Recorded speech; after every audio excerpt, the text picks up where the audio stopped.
André a si bien dit tout à l'heure, il a parlé de l'Alliance de 2010. Le président Ouattara aujourd'hui et son parti ont tellement frustré tous les partis que personne ne peut s'allier à lui. Le président Bédié l'a aidé à être président en 2010, en 2015.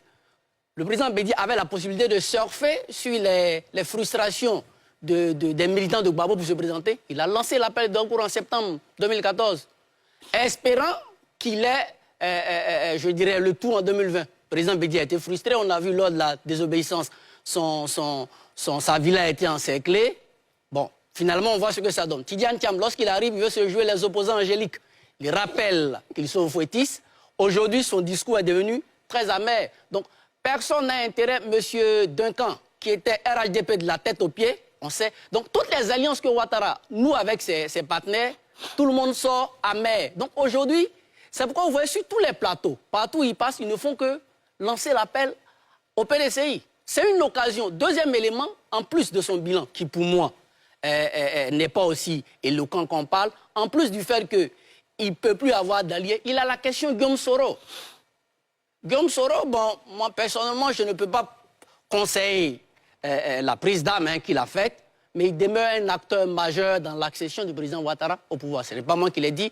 Le président Ouattara effectue une visite d'État en septembre 2013 à Féké, devant tout le monde. Il salue Guillaume Soro. Il dit, je rends hommage à Soro parce qu'il a eu le courage.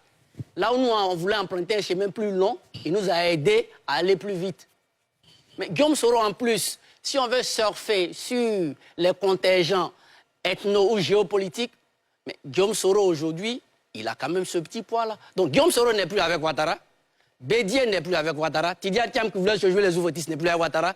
Le bilan de Ouattara même, il ne parle pas totalement en faveur de lui. L'opposition a une occasion. C'est en cela que si Laurent Gbagbo et Thiam saisissent cette pelle, c'est vrai, moi je dénonce toujours le fait qu'on les ait rejetés, pour voir entre eux, si l'opposition est unie, mais pour moi la campagne est dans les unes. On parle de la CEI, ceux qui veulent nous contredire, la CEI, la liste, c'est vrai que la liste électorale n'est pas auditée, mais si aujourd'hui, par miracle, le président Ouattara met le nom de Thiam ou Gbagbo, mais ils vont compétir.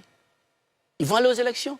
Donc il serait intéressant de surfer dessus. Donc pour moi, les grands enjeux, je résume, la réconciliation prend un coup avec l'exclusion de Laurent Gbagbo et de Thiam, mais ils peuvent rebondir pour mettre la nation. Parce que s'ils estiment que les Ivoiriens souffrent, s'ils estiment... le dernier communiqué du PPACI, du comité central, parle de plus de, je crois, 113 détenus. Que gagne-t-on? Ce n'est pas avec le boycott que ces 113 détenus vont sortir. On ne dit pas que s'ils participent, ils gagnent, mais en peut-être boostant un candidat, ils ont la possibilité de rompre avec ce système qu'ils dénoncent. Moi, c'est ce que je peux dire à ce niveau.